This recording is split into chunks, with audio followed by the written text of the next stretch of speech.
Renato, un gusto volver a saludarte. Bueno, ¿Cómo está Jaime? ¿Qué tal? la última vez que conversamos, la primera vez, recuerdo, fue cuando publicaste Raro, Sí, una novela que la 11, 12 creo. 2012, ¿no? Sí. Que la crítica, algunos lectores pues le dieron con palo, ¿no? Sí, Y- mi sensación fue que tanto esa como la anterior, como Nunca confíes en mí, pasaron como desapercibidas, ¿no?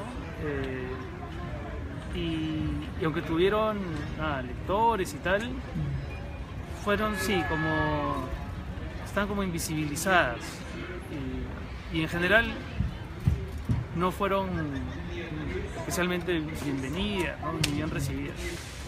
Por eso decía pues que La distancia que nos separa, que no es su primera novela, es la tercera, Sí. digamos, ¿no? Marca un antes y un después, digo, en cuanto a la recepción. Sí. Y Yo creo que tiene las que ver también lecturas. con la actitud detrás de la escritura de cada libro, ¿no?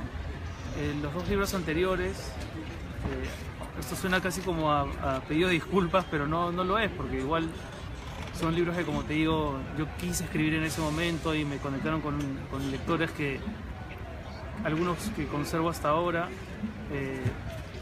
pero fueron libros que escribí pensando en internet, ¿no? Escribí los fines de semana. Y luego con la distancia lo que sí hice para empezar fue plantearme un tema que me urgía escribir y que quizá no hubiese podido escribir si no escribía esas primeras novelas. Así que claro, hubo un cambio de todo, de registro, de temática, pero también de actitud, ¿no? Renuncié a un trabajo, me dediqué exclusivamente a escribirla. Y la novela fue resultado también de esa preocupación y de esa actitud. ¿Qué lleva a un escritor, a una persona, a un lector quizás que consume historias a hurgar, a investigar sobre su propia historia familiar? ¿Es acaso ya el ingreso a la adultez, allá más que ser hijo es pronto a ser padre? Vamos, ¿no? Esto llevándolo al punto de partida de La distancia que nos separa. Mira, a mí el tema de mi padre me había obsesionado desde siempre, ¿no? Supongo que incluso antes de que él muera y su muerte terminaba de convertir mi experiencia de hijo en un tema que yo pensaba en ese momento algún día se convertiría quizá en algo, en algún material literario. Y de hecho ya en varios de mis poemas aparecía por ahí la figura de mi padre, pero nunca tan explícitamente.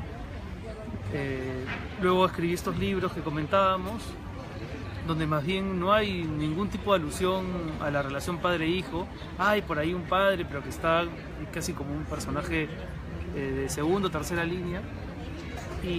Pero en todos esos años yo sabía que la historia de mi padre, por el tipo de personaje que había sido, un hombre complejo, tenía que ser contada, tenía que ser narrada, no como un texto panegírico, no como un homenaje, sino como una novela. Y supongo que fue también el hecho de haber estado leyendo otras novelas sobre el padre, lo que me hizo pensar que ya había llegado el momento de quitarme ese tema de encima y escribirlo lo mejor que pudiera. Sí. Y bueno, y quizás una pregunta de abogado del diablo podría ser ¿por qué escribir esas novelas y más aún por qué publicarlas? A ver, ¿por qué escribirlas? Primero porque creo que en la operación de la escritura y la posterior publicación hay primero una cuestión de riesgo, ¿no? De poder contarte a ti mismo primero la historia, que creo que es además un primer movimiento bien importante para quien tiene tormentos y preguntas sobre la identidad, sobre la procedencia, que para mí siempre han sido temas que me han interesado muchísimo. Entonces la escribo primero para mí y después la publico para quitarme de encima ese asunto y no tener la tentación de seguir escribiendo el libro, ¿no? De hecho, yo tenía muchísimas más entrevistas que hacer, porque me había planteado conversar con todas las personas vivas que habían conocido a mi padre, a las que podía acceder, pero en algún punto renuncié a eso porque no quería que se terminase pareciendo mucho a un reportaje y sí me interesaban las lagunas y los espacios en blanco para rellenarlos con ficción o con mis propios recuerdos tergiversados.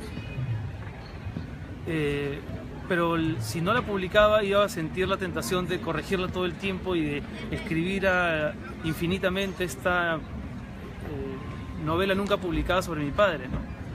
Entonces creo que también la publicación cumple la función de cerrar un ciclo creativo, ¿no? Y de verte a ti mismo como un autor que quizá ya está en otro momento para escribir sobre otros temas. Eso, ¿no? Y sobre todo porque existía la posibilidad de publicarla, ¿no? O sea, yo no más que buscar la publicación, coincidió con que en ese momento el que se convirtió en mi editor y amigo, Jerónimo Pimentel, me dijo, vamos a publicarla. Y entonces fue, digamos, la suma de las dos cosas, mi urgencia por escribirla y el interés de una editorial por sacarla. Es curioso el paralelo que se hizo en un momento de La distancia que nos separa y contigo, con José Carlos Agüero y Los rendidos, ¿no? Que eras más bien un testimonio de un hijo de militantes de Sendero Luminoso. Y me preguntaba hasta qué punto a través de tu novela puede conocerse o ha podido conocerse quién fue el Gaucho Cisneros. Si más bien es una novela con algunos elementos de la ficción, una novela propiamente. Sí, a ver, ahí ya habría creo que dos cosas que decir. Por un lado, quizás lo más importante es cómo de un tiempo a esta parte, los años de la violencia política, los 80 y 90, pasaron de tratarse literariamente desde la pura ficción a la no ficción o incluso al ensayo, ¿no? Las novelas de Alonso Cueto, de Santiago Roncagliolo, Iván Tais, Oscar Colchado abordaban por supuesto el problema del terrorismo y el conflicto político desde la ficción, y lo que ha venido pasando años después es que diferentes autores hemos recogido el mismo tema, pero para contarlo desde una experiencia muy personal. Creo que en ese sentido el libro de José Carlos y el mío, independientemente de su género, dialogan porque responden a una preocupación casi generacional de expiar un poco nuestra historia familiar vinculada con ese tema político que cada vez menos reciente, pero cada vez más actual. Entonces yo creo que por eso era natural que conversara un libro de ensayos de un historiador joven con la novela de no ficción de un escritor periodista, ¿no? O sea, lo veo muy natural más bien. No era una conversación, no era un diálogo de libros respaldada por la literatura, era un diálogo de libros respaldada por la problemática y por la necesidad de seguir conversando de un tema no resuelto, ¿no? ¿Y tú crees que, bueno, las ediciones que tuvo el libro, La distancia que nos separa en México, en Argentina, y ahora las traducciones al francés y al inglés pronto, ha hecho que se tenga una lectura más literaria de la novela, a diferencia de lo que pasó en el Perú, que se centraba casi todo el comentario en la figura del Gaucho Cisneros? Sí, en otros países, claro, en algunos les interesa más la relación padre-hijo, que es quizá como el tema más universal del libro. En otros el tema de la dictadura, ¿no? En México, por ejemplo, y en Argentina, la mayoría de preguntas iban referidas a eso, al tema de la dictadura. Es curioso porque en Argentina todos sabemos que hubo un proceso cívico-militar, o la junta militar de los 70 que afectó la vida de los argentinos de una manera que hasta hoy se recuerda y se seguirá recordando por la cantidad de desaparecidos que hubo, por las fracturas sociales que se suscitaron. Pero en México, donde no ha habido una experiencia dictatorial propiamente, aunque se podría pensar que el gobierno del PRI ha tenido la configuración de una dictadura perfecta, como decía Vargas Llosa, también hay como una reacción o un interés por las relaciones de poder autoritarias que en la novela están contadas. En libros como Colombia o España es más el asunto sentimental de la relación padre-hijo el que ha interesado, creo yo, a los lectores del libro. Sí, es distinto, según el país y según la historia del país y la tradición literaria del país, reaccionan de diferente manera. ¿Y aquí cuál ha sido el mayor reclamo, entre comillas, reproche que se te hizo por la novela? Reclamo. Yo no he sentido ningún reclamo directamente. A ver, ha tenido lectores de izquierda, ha tenido lectores de derecha, lo cual es bien interesante porque las lecturas enriquecen muchísimo el libro que uno escribe, ¿no? Uno no es muy consciente de los libros que escribe, uno no escribe con un discurso. El discurso se va configurando después con las lecturas luminosas de lectores inteligentes y con las propias observaciones que hace el autor de aquello que se ha puesto en discusión con un libro. Aquí surgió una especie de, como de desconcierto sobre el tema de la autoficción, que no sé si desconcierto, en todo caso como que haberle puesto a la novela que era una novela de autoficción generó unas ciertas dudas, supongo. Pero más allá de eso, el tema del género, no he sentido ningún tipo de reclamo, reproche, y si ha habido críticas, siempre las he recibido bien, no siempre las he encajado bien. Ahora has publicado Dejarás la Tierra, que en realidad formaba parte de un solo volumen que querías publicar, pero que luego se dividió y que ha sido denominado como una precuela, que en realidad es la historia de tus antepasados. Bueno, la distancia que nos separa se centra en tu padre. Y bueno, la novela tenía otros títulos, me llamó la atención La herida original. Sí, tenía otros títulos. O Los hombres inventados, me parece, sí, ¿no? Otro, y bueno, que esta Dejarás la Tierra alude a una frase bíblica, ¿no? Sí, alude a una frase bíblica. En realidad fue Alberto Fuguet el que me dio el título. Yo tenía otros títulos, ninguno me terminaba de convencer. Y Fuguet me preguntó en un encuentro, estábamos hablando, y me dijo si no tenía un epígrafe potente, y yo le pongo 4 epígrafes a la novela. Y uno de ellos es una cita del Génesis que dice algo así como: Yahvé le dijo a Abraham, abandona la tierra de tus padres y anda a la tierra que yo te mostraré. Que me gusta porque creo que recoge mucho de la sensibilidad de la novela, ¿no? La novela habla de estos hombres prehistóricos, que casi son como hombres bíblicos, ¿no? que abandonan su país para realizarse a sí mismos en otra parte, a veces en otra ciudad, a veces en otro continente. Entonces sentía que esa cita bíblica recogía mucho del espíritu de la novela. Y Fuguet me dijo, así es su título, ¿no? Dejarás la tierra de tus padres, mejor córtalo, Dejarás la tierra. Y me gustó un montón. Me parece que la novela pone en discusión varios temas que están concentrados en el título, ¿no? El asunto de la pertenencia, el tema del destino, de lo que heredamos, de la procedencia. Y creo que todos esos conceptos o ideas están de alguna manera aglutinadas en esta frase que es Dejarás la tierra, que tiene mucho de mandato familiar, de orden bíblica y mucho de misterio, ¿no? No se sabe muy bien quién lo dice ni quién recibe la orden, y sin embargo espero que sea lo suficientemente persuasivo para que los lectores se sientan interesados.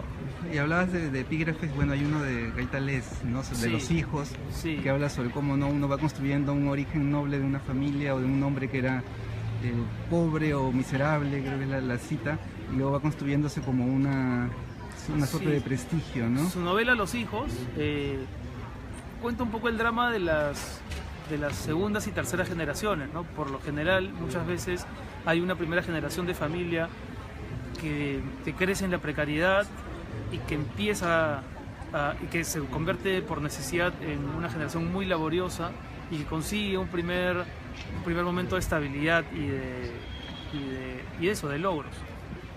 Luego las siguientes generaciones tienden o a fortalecer esos logros obtenidos por la primera generación, o empiezan a vivir ya de las rentas, de los beneficios que sus padres y abuelos habían conseguido, hasta llegar a una cuarta generación que tiende a ser la decadente, la que ya no pone en valor el esfuerzo de los antepasados, sino que dilapida más bien no solamente las ganancias, sino a veces también como el prestigio. A mí me interesaba poner esa cita como epígrafe porque creo que la historia tiene un poco de eso, ¿no? De cómo uno crece escuchando a unos antepasados que son ilustres por una serie de razones, que han estado muy involucrados en la vida intelectual y política del país, pero que por otra parte tienen vidas íntimas muy caóticas y contrariadas, y a mí, digamos, me correspondería por generación, o yo siento que me corresponde el conocer toda la historia, contarla, ¿no? Y poner en evidencia todas sus enormes contradicciones y complejidades. Sí, habías dicho en una entrevista que esta no es la historia oficial de la familia Cisneros. Sí, no. Sí, así como la de mi padre, la distancia de lo que nos separa no es la historia del gaucho Cisneros oficial. ¿Quién podría contar esa historia además, no? Porque incluso las biografías autorizadas respondan con los hechos originales que la han inspirado. Igual en esta novela, ¿no? Dejarás la tierra no es la historia de los Cisneros, y ya eso además suena como demasiado pretencioso. creer que hay una historia oficial de las cosas es demasiado pretencioso. Es la historia de mi familia como yo creo que ocurrió, como me hubiese gustado que ocurriera. Es un poco de las dos cosas. ¿Y cuánto ha cambiado en ti investigar, buscar la historia de la familia? Porque has llegado pues hasta un origen del primer hijo muchísimo. bastardo, que no era Cisneros, que era Cartagena. Muchísimo, sí. Para la novela de mi padre ya había tenido una primera... ya había empezado a hacer arqueología periodística y a leer libros de la época, los 80, los 70, los libros de Uceda, de Gorriti, de María del Pilar Tello, etcétera, de Carlos Iván de Gregori. Aquí tuve que releer pasajes larguísimos y enteros de la historia republicana del Perú, ¿no? Basadre, Porras, pero también para entender cómo era la dinámica de los personajes del 1800 y pico, leer autores de teatro, ¿no? No sé, Pardo y Aliaga, por mencionar uno, para ver cómo hablaban los personajes en ese momento. Y también cosas de sociología. Ahora mismo recuerdo un libro de Francesca de Negri que se llama algo así como El abanico y la cigarrera, ¿no? Explora el comportamiento de las mujeres en la época de la independencia. Y varios libros como esos. Entonces sí, ha habido mucho más, una investigación más frondosa, pero al mismo tiempo el reto era mayor, narrativamente hablando, porque yo quería contar una historia sin que parezca muy historicista, sin que parezca que había mucha investigación detrás. No sé qué autor dice, creo que es Piglia, que en alguna conferencia dice algo así como que uno trabaja mucho para que no parezca que ha trabajado mucho, ¿no? Para que parezca que ese relato es fruto de la inspiración torrencial y no de horas y días encerrado en una biblioteca, ¿no? Que más bien, si uno lo cuenta así, la gente tiende a pensar que el relato es moroso y es demasiado didáctico y demasiado bibliográfico. Me gusta lo que dice Piglia, ¿no? Trabajar mucho para que no parezca que se ha trabajado mucho. Y espero que la novela se pueda leer bien, que interese en la medida no solamente en que cuenta la historia de una familia, la historia del Perú, la génesis del Perú como república, sino para que los propios lectores se sientan, no sé, inquietos, ¿no? Sientan ganas de saber un poco más de dónde viene.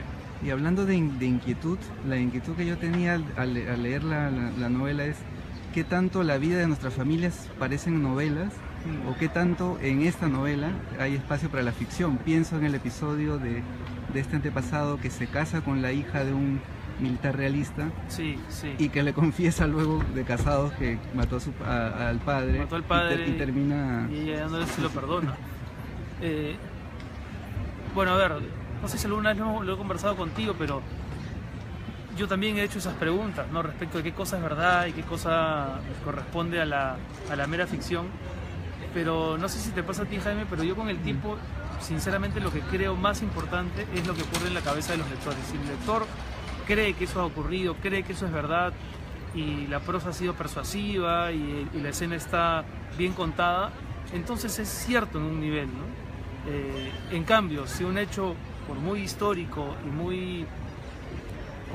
que sea, si está mal contado, de pronto deja de parecer real en el universo de la novela y el lector lo encuentra como innecesario, ¿no? Entonces, lo que es verdad y lo que es mentira creo que va por cuenta únicamente de cómo el lector lo siente, ¿no?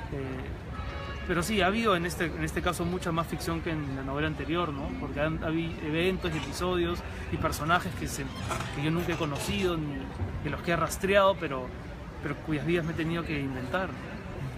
Y Renato, y luego de la distancia que nos separa y dejarás la tierra, ¿hay un espacio para libros como este? No sé. ¿Hay una beta ya agotada ahí en cuanto a la historia de la familia? Sí, no, ya la historia de mi familia ya creo que la cierro con esta novela. Creo que he contado todo lo que necesitaba contar, hablar de mi padre, hablar de estos antepasados, hablar de las sensaciones que me produjo saber que mi apellido era una especie de apellido incorrecto. Creo que todo lo que he contado en estos dos libros eran temas que los tenía internalizados y problematizados conmigo mismo desde hace mucho tiempo.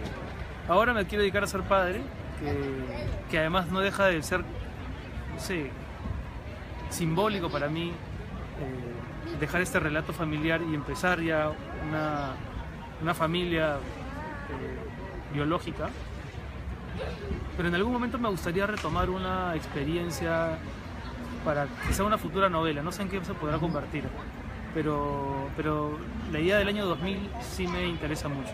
Yo me tocó vivir ese año trabajando en el Congreso de la República y ahí el conflicto que me llevaría a escribir sobre esa hipotética novela, que de pronto hago mal en comentarla desde ahora, es que claro, yo había en la universidad participado de las luchas contra el fujimorismo y luego termino trabajando, no para el fujimorismo, pero sí para una personalidad del fujimorismo como Marta Hildebrand, en un año especialmente caótico, que fue además el año que marcó un poco el inicio de la degradación política en el Perú, de la clase política y de la sociedad.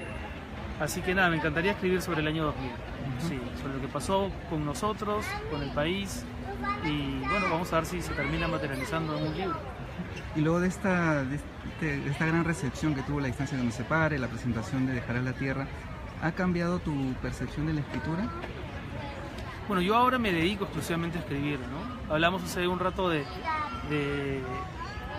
mis primeras 2 novelas, que yo entonces sentía que la escritura me interesaba, pero la consideraba y la ejecutaba como un pasatiempo, ¿no? Escribiendo en fines de semana, mis trabajos alimenticios eran otros, el periodismo me tomaba todo el tiempo.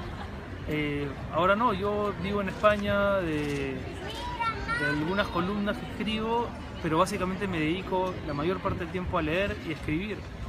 Y en ese sentido, o sea, hoy la literatura tiene todo mi involucramiento, ¿no? Y espero que los libros que vengan también sean resultado de ese ejercicio de interiorizar una vocación y de tratar de verme exclusivamente a ella. Bueno, quedan muchas preguntas, pero hay poquísimo tiempo. Simplemente quería cerrar como solemos hacerlo en Lee por Gusto, pidiéndote que nos hables de 5 libros favoritos. A ver, bueno, te hablo de 5 libros que leí para esta novela, ¿no? Sagas familiares o sagas históricas.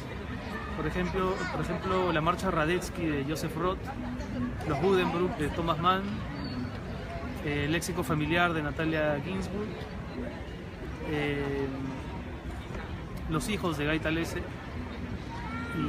luego, bueno, 100 años de soledad, ¿no? De García Márquez, que no podría dejar de mencionarlo porque es probablemente la gran saga familiar de Latinoamérica, ¿no?